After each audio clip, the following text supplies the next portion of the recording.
PPT Channel ครับวันนี้ผมอยู่กับแผ่นรองเมาส์ตัวล่าสุดจาก Razer นะครับเริ่มจากตัวนี้ครับ Gigaton V2 Pro นะครับซึ่งแผ่น Gigaton เวอร์ชันก่อนๆเขาจะเป็นแผ่นที่ออกแนวคอนโทรลไปทางบาลานซ์นะครับแล้วก็ตัวนี้ครับเวอร์ชันใหม่ล่าสุดเขาจะมีความเร็วให้เลือก5ระดับเป็นแผ่นผ้านะครับความเร็วจะแตกต่างกัน5ระดับนะครับแล้วก็อีกตัวนึงครับ Atlas Pro นะครับแผ่นกระจกตัวล่าสุดจาก Razer ครับซึ่งจะเป็นการปรับปรุงจากรุ่น Atlas ธรรมดานะครับ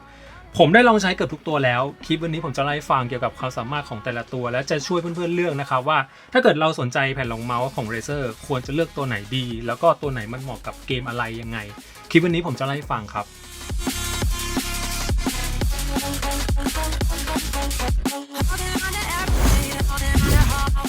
ผมขอเริ่มจากแผ่นผ้าก่อนนะครับ Gigaton V2 Pro นะครับคือ Razer เนี่ยเขาทำออกมา5รุ่น5สปีดให้เราเลือกใช้นะครับเพราะว่า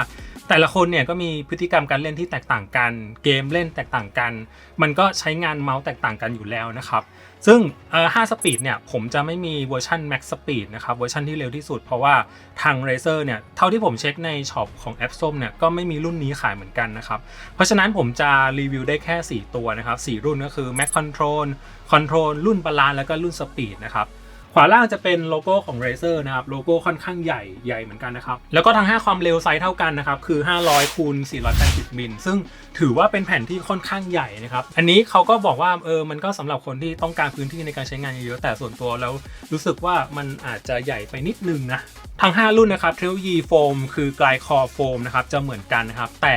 มันจะมีความหนาแน่นที่จะให้อากาศเข้ามีความหนาแน่นแตกต่างกันซึ่งภาพตามนี้เลยนะครับเวอร์ชัน Max Control กับ Control เนี่ยจะใช้โฟมแบบเดียวกันคือ Soft Foam นะครับแต่ความรู้สึกของผมนะผมรู้สึกว่า Max Control คือตัวที่ชาที่สุดเนี่ยเวลาบีบแล้วรู้สึกว่าค่อนข้างยวบกว่า Control นะครับทั้งที่มันใช้โฟมแบบเดียวกันนะแต่การที่ผมได้บีบการที่ได้กดน้ำหนักเมาส์ลงไปผมมีความรู้สึกว่าตัว Control จะมีความยวบน้อยกว่านะครับอันนี้ความรู้สึกส่วนตัวนะแล้วก็เวอร์ชันบาลานซ์กับ Speed จะใช้โฟมชนิดเดียวกันคือโฟมมีเดียมนะครับถ้าเกิดเปรียบเทียบกับ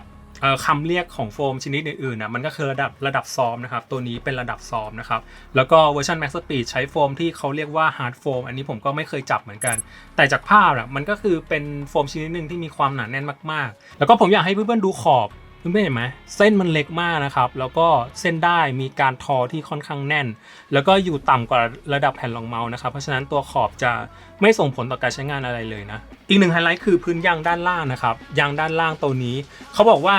มันสามารถม้วนได้นะครับแผ่นรองเมาส์ตัวนี้ถูกออกแบบมาเพื่อให้ม้วนได้ซึ่งจากประสบการณ์ของผมนะเคยใช้แผ่นผ้ามาหลายตัวแล้วถ้าเกิดเราเก็บโดยการม้วนบางครั้งถ้าเกิดเราเก็บไว้นานๆนะครับตัวยางมันจะมีอาการแตกแล้วก็แผ่นรองเมาส์จะใช้งานไม่ได้เลยแต่เนี่ยเขาถูกออกแบบมาเพื่อให้สามารถม้วนได้เวลาเราจะไปแข่งงานแลนคือพกผ้าไปแข่งข้างนอก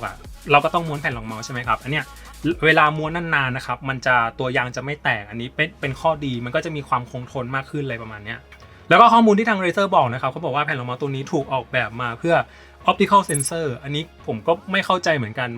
มันต้องยังไงถึงจะเหมาะกับ optical sensor นะครับอันนี้ขอข้ามไปแล้วกันแล้วก็ความเร็วของแนวนอนแนวตั้งนะครับมีความเร็วที่ใกล้เคียงกันนะครับไม่ได้แตกต่างกันมากถ้าแตกต่างก็อาจจะไม่เกิน 5% ครับซึ่งเป็นสิ่งที่ทาง Razer เขาค่อนข้างเข้มงวดในเรื่องนี้ครับต่อไปความหยาบสากครับเวอร์ชัน Max Control กับ Control เนี่ยจะมีความเนียนมากที่สุดนะครับแล้วเขาจะค่อยๆเพิ่มความหยาบสากไปเรื่อยๆบาลานซ์ก็อาจจะสากขึ้นมาหน่อยสปีดก็อาจจะสากขึ้นมาอีกนิดนะครับแล้วก็ Max Speed ก็จะเป็นแผ่นที่สากที่สุดแต่แผ่นที่สากที่สุดอย่างที่อยู่ในมือผมนะคือแผ่น Speed ใช่ไหมครับแผ่นเนี้ยตามทฤษฎีมันต้องเป็นแผ่นที่หยาบสากที่สุดนะครับแต่เท่าที่ผมได้ลองจับลองรูปลองใช้งานมันก็ไม่ใช่ความสากที่ต้องระคายเคืองไม่ใช่ความรู้สึกระคายเคืองเลยมันก็ยังเป็นแผ่นที่มีความเรียบเนียนอยู่ดีเพียงแต่ว่าถ้าเกิดไปเปรียบเทียบกับ Control ตัวเนี้ยอาจจะรู้สึกสากกว่านะครับแล้วก็นี้เป็นความเร็วเปรียบเทียบทั้ง4แผ่นนะครับสังเกตเวอร์ชัน Max Control กับ Control เนี่ยมีความเร็วใกล้เคียงกันนะครับเพราะว่าเขาใช้ยางใช้โฟมชนิดเดียวกันนะครับแต่เวลาเอาไปเล่นจริงนะครับเวอร์ชัน Max Control เนี่ยผมรู้สึกว่ามันจะมีความยวบกว่านิดนึงนะครับเวอร์ชัน Control รู้สึกว่าจะใช้งานได้ง่ายกว่าในความรู้สึกของผมนะครับแล้วก็เวอร์ชันบาลานซ์กับสปีดจริงๆโฟมมันชนิดเดียวกันนะครับแต่อย่างที่บอกเรื่องของความหยาบสากเนี่ยมันส่งผลต่อความเร็วเช่นกันนะครับถึงแม้จะโฟมชนิดเดียวกันแต่ความหยาบสากมันแตกต่างกันก็ทำให้ความเร็วแตกต่างกันเช่นกันครับถ้าตีเป็นความเร็วนะครับ Max Control ผมให้อยู่ที่ 3.5 เต็ม 10เวอร์ชัน Control ผมให้อยู่ที่ประมาณ4แล้วกันตัวแผ่นบาลานซ์ครับทางสายกลางสุดผมให้อยู่ที่ราวๆ 5.5 แล้วกันครับแล้วก็เวอร์ชัน Speed ผมให้อยู่ที่ราวๆ 6.5 แล้วกันครับ ส่วนการเปรียบเทียบกับแผ่นอื่นๆนะครับผมก็ไม่รู้จะเอาแผ่นไหนเป็นเกณฑ์วัดดีนะครับผมก็นึกถึง Artisan Zero นะครับซึ่งเป็นแผ่นของ Artisan ที่โปรเพลเยอร์ใช้เยอะที่สุดนะครับคือแผ่น Gigahertz V2 Pro นะครับถ้าเกิดเปรียบเทียบกับ Artisan Zero มันจะมีความเร็วใกล้เคียงกับบาลานนะครับก็ขอยึดอันนี้เป็นเกณฑ์แล้วกันนะครับ Zero มีความใกล้เคียงกับบาลานนะครับแล้วก็เพื่อนๆก็ลองเอาไปเปรียบเทียบต่อแล้วกันนะครับว่าอยากจะได้ช้าหรือเร็วนะครับถ้าเกิดเปรียบเทียบกับ Artisan Zero ครับความรู้สึกในการใช้งานจริงครับจากการลองทั้ง4ตัวนะครับผมขอเล่าตัวที่ใช้งานได้ง่ายก่อนตัวที่ใช้งานได้ง่ายสำหรับผมคือคนรีวิวเนี่ยเป็นคนที่เล่นแผ่นผ้านะครับแล้วก็เล่นเมาส์ช้าตัวที่ผมชอบที่สุดคือเวอร์ชันคอนโทรลกับบาลานนะครับรู้สึกว่ามันเหมาะกับตัวผมดีเหมาะกับคนรีวิวนะครับคือตัว Mac Control ขอเล่าจาก Mac Control ก่อนแล้วกัน Mac Control เนี่ยมันเหมาะกับคนที่เล่นเกมแนว Tactical Shooter พวก Valorant พวก CS2 จะเหมาะกับ Mac Control มากแล้วก็ต้องเล่นเมาส์ที่ไม่ได้ช้าเกินไปเพราะว่าแผ่นตัวนี้มันค่อนข้างมีความหนืดในความเห็นของผมนะค่อนข้างมีความหนืดค่อนข้างมีความยวบพอสมควรแต่สำหรับคนที่เล่นเมาส์ที่มีสปีดระดับหนึ่งแล้วต้องการแรงหยุดเยอะๆแรงหยุดเยอะที่สุด Mac Control หยุดได้ง่ายที่สุดนะครับแล้วก็ต้องเป็นคนที่ชอบขยับเป้านิดเดียวอ่ะไม่ชอบลากเป้าไกลๆอ่ะเพราะว่าถ้าลากเป้าไกลๆรู้สึกว่าจะค่อนข้างเปลืองแรงนิดนึงเหมาะสำหรับคนที่แบบชอบเล็งเล็กๆเล็กๆอะไรประมาณเนี้ยเวอร์ชัน Mac Control ดูดีสุดนะครับต่อมาเวอร์ชัน Control รู้สึกว่ามันจะเร็วจะใช้งานได้ง่ายกว่า Mac Control ขึ้นนิดนึงนะครับตัวนี้อาจจะ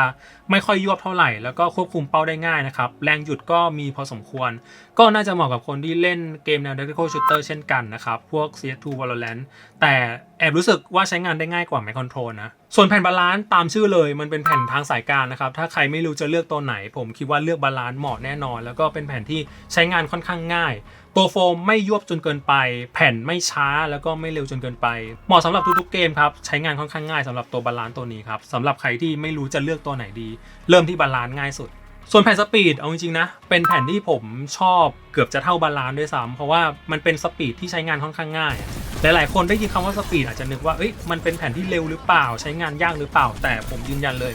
สปีดตัวนี้ยังมีแรงหยุดเยอะอยู่นะครับเผลอๆนะเอาไปเล่น Tactical Shooter ยังได้เลยนะครับจากที่ผมได้ทดลองสปีดตัวนี้มันเป็นสปีดที่ไม่ได้เร็วจนสุดโต่งแล้วก็แน่นอนมันก็เหมาะกับพวกแนวแท็กกิ้งนะOverwatch Marvel Rival คิดว่าเหมาะมากแต่ก็อยากจะบอกว่ามันเป็นสปีดที่ไม่ได้เร็วจนเกินไปนะครับอย่ากลัวคำว่าสปีดกับแผ่นตัวนี้ครับสามารถใช้งานได้ง่ายแล้วก็มีแรงหยุดที่พอสมควรเหมือนกันต่อไปตัวนี้ครับ Razer Atlas Pro นะครับแผ่นกระจกตัวล่าสุดจาก Razer นะครับจะมีโลโก้ Razer ด้านขวาบนซึ่งจะอาจจะมองยากนิดนึงตรงนี้นะครับขนาดครับ500 คูณ 400 มิลครับก็ถือว่าใหญ่กว่าตัว Atlas เวอร์ชันก่อนนะครับเขาเพิ่มขนาดมานะครับแล้วก็จุดเด่นสำคัญเลยคือความบางเนี่ยประมาณ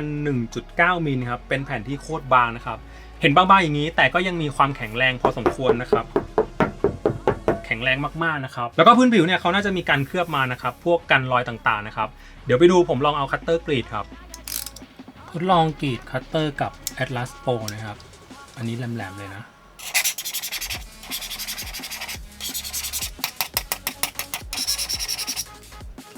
ไม่มีรอยครับไม่มีรอยเลย